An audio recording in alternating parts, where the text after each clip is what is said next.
कार्यक्रम तारों तले जिंदगी।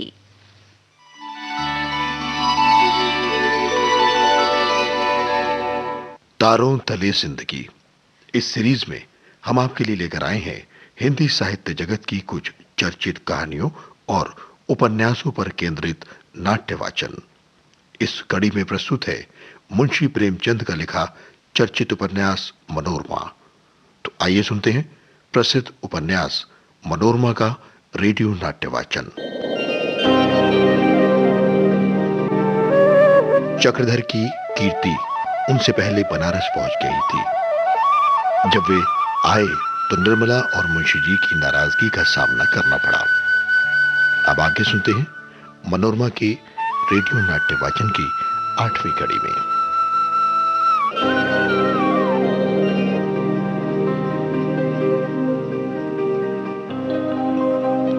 शाम को चक्रधर मनोरमा के घर गए। वो बागीचे में दौड़ दौड़ कर हजारे से पौधों को सींच रही थी। पानी से कपड़े लथपथ हो गए थे। उन्हें देखते ही हजारा फेंक दौड़ी और पास आकर बोली, आप कब आए?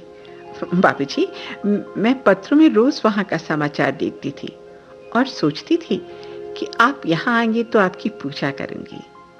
आप ना होते तो वहां जरूर हालात बिगड़ जाते। आपको डर नहीं लगा? चक्रधर ने कुर्सी पर बैठते हुए कहा, जरा भी नहीं। मुझे तो बस यही धुन थी कि आपस में सब मिलजुल कर रहें। मनोरमा, मैंने तो जब पढ़ा था कि आप उन बौखलाए हुए आदमियों के सामने निशंक भाव से खड़े थे तो मेरे तो रोंगटे खड़े हो गए। मैं उस समय वहां होती तो आपको पकड़कर खींच लाती। अच्छा, तो बतलाइए कि आपसे वधू जी ने क्या बात की?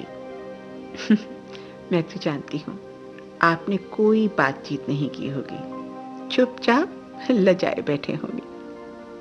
चक्रधर शर्म से सर झुकाकर बोले, हाँ मनोरमा, हुआ तो ऐसा ही। मेरी समझ में नहीं आता कि क्या बातें करूं। उसने दो एक बार कुछ बोलने का साहस भी किया। मनोरमा, आपको देखकर खुश तो बहुत हुई होंगी। चक्रधर शर्मा कर बोला, किसी के मन का हाल भला मैं क्या जानूं। मनोरमा ने अत्यंत सरल स्वर में कहा, सब मालूम हो जाता है। आप मुझसे बता नहीं रहे हैं, कम से कम इच्छा तो मालूम हो ही गई होगी। मैं तो समझती हूँ जो विवाह लड़की की इच्छा के विरुद्ध किया जाता है ना, वो विवाह ही नहीं है। आपका क्या विचार है? चक्रधर बड़े असमंजस में पड़े। मनोरमा से ऐसी बातें करते उन्हें संकोच होता था। डरते थे कि कहीं ठाकुर साहब को खबर मिल गई तो, या फिर ये सरल मनोरमा ही कह दे तो वो समझेंगे कि मैं इसके सामाजिक विचारों में क्रांति पैदा करना चाहता हूं। अब तक उन्हें ज्ञान नहीं था कि ठाकुर साहब किन विचारों के आदमी हैं।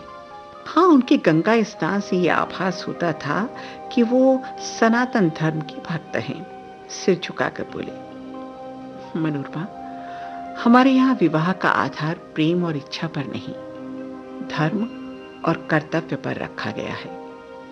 इच्छा तो चंचल है, क्षण क्षण में बदलती रहती है, लेकिन कर्तव्य स्थायी है, उसमें कभी परिवर्तन नहीं होता। सहसा घर के अंतर से किसी के कर्कश स्वर कान में आए। फिर लौंगी का रोना सुनाई दिया। चक्रधर ने पूछा, अरे ये तो लौंगी के रोने की आवाज है।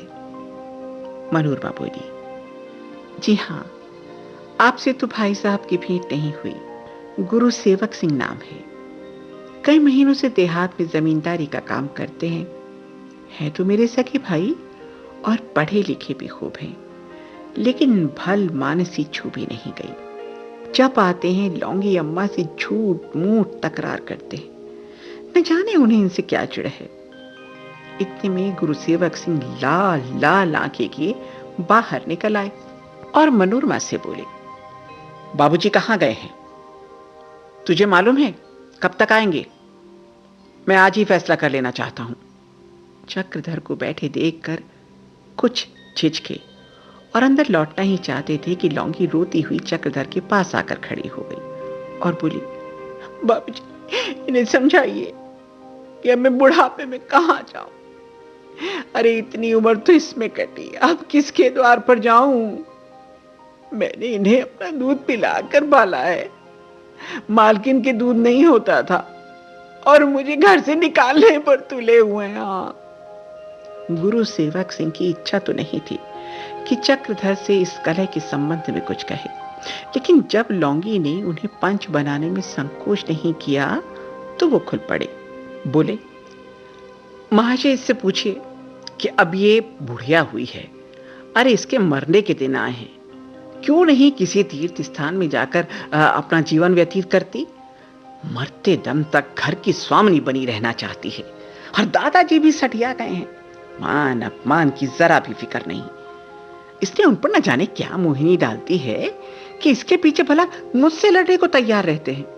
लेकिन आज मैं भी निश्चय करके आया हूं, इसे घर से बाहर निकाल कर ही दम लूंगा, या तो किसी दूसरे मकान में रहे या किसी तीर्थ स्थान में जाके प्रस्थान करे। लौंगी, तो बच्चा सुनो, जब तक मालिक जीता है ना, लौंगी इसी घर में रहेगी, इसी तरह रहेगी।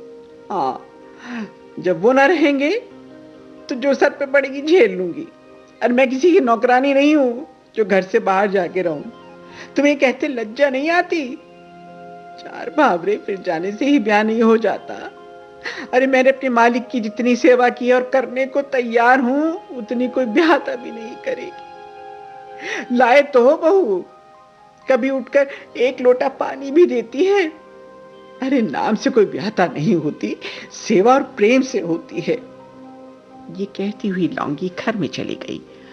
मनोरमा चुपचाप सिर झुकाए दोनों की बातें सुन रही थी। उसे लौंगी से सच्चा प्रेम था, मात्र स्नेह का। जो कुछ सुख उसे मिला था, लौंगी से ही मिला था। उसकी बातें तो उसे गोद में ही छोड़कर परलोक सिधार गई थी। उस एहसान को वो कभी नहीं भूल सकती थी। अब भी लौंगी उस पर प्राण देती थी। एकाएक फिटन की आवाज हुई और ठाकुर साहब उतर कर अंदर गए।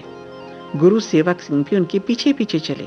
वो डर रहे थे कि लौंगी अवसर पाते ही कहीं उनके कान न भर दे।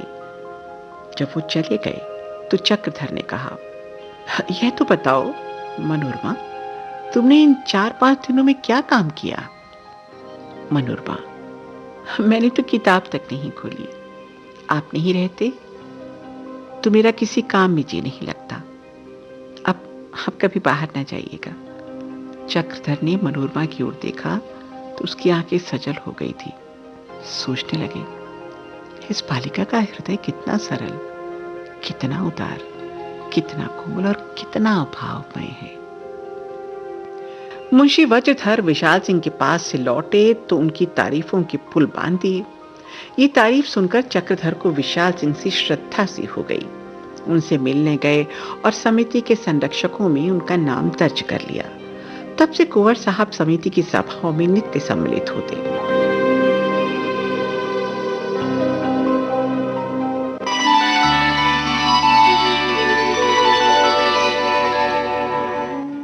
तारों तले जिंदगी क्रम में अभी आप सुन रहे थे मुंशी प्रेमचंद के लिखे उपन्यास मनोरमा का रेडियो नाट्य वाचन।